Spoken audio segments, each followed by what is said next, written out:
مولانا روم جنہیں علامہ اقبال رحمتہ علیہ بھی اپنا مرشد مانتے ہیں، میں نے جب ان کا یہ شعر پڑھا مجھے اپنی ذات میں ایک عجب سا سرور، عجب سی ہلچل محسوس ہوئی۔ مولوی ہرگز نہ شد مولا روم، تا غلام شمس تبریز نہ شد۔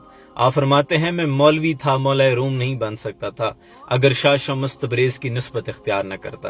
اور سوچیں اس شخص کا آپ کی زندگی میں کیا مقام اور کیا مرتبہ ہو سکتا ہے جس نے آپ کو راز حق سے آشنا کر دیا ہو، جس کی وجہ سے آپ کو عرفان کی منزلوں کی خبر ہو گئی ہو، آپ اپنے رب کے حضور جا پہنچیں، آپ خالق حقیقی کی طرف گامزن ہو جائیں۔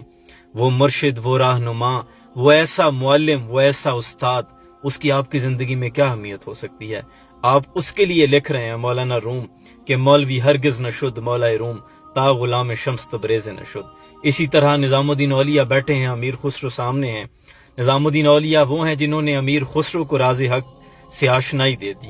اب نظام الدین اولیاء اپنے تخیلات کی دنیا میں گم امیر خسرو سے کہتے ہیں امیر خسرو اٹھ، جب قیامت کا دن سجا ہوگا میرا وجدان یہ کہتا ہے کہ اللہ مجھ سے پوچھے گا نظام دنیا سے کیا لائے ہو، تو میں کہوں گا کہ اللہ خسرو کے دل کا سوز تیری نظر کے لیے لایا ہوں کہ میں نے اس بندے میں تیری اتنی تڑپ پیدا کر دی ہے، وہ تیری ذات تیرے سامنے ہدیہ کرتا ہوں۔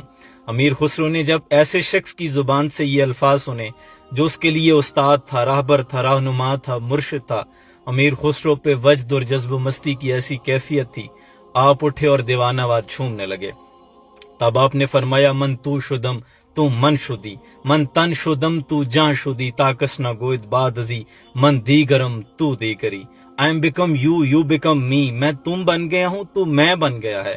میں من شدم، میں جسم ہوں، تو جان شدی، تاکس نہ گوید باد ازی من دیگرم تو دیگری۔ I am become you, you become me، I am become your body, you become my soul، and we are become so much submerged، inseparable۔ اب ہم اتنے ایک دوسرے کے لیے لازم و ملزوم ہو گئے ہیں کہ اب ہمیں کوئی جدا نہیں کر سکتا۔ That nobody can say and see you are someone else, I am someone else۔ اب دوئی ختم ہو گئی، اب یکسوئی رہ گئی ہے۔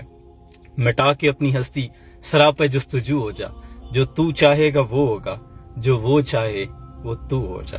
اپنی ذات کو راز حق میں فنا کر دینا بہت بڑا مقام ہے، راضی بر رضا ہو جانا۔ سلام پہنچے۔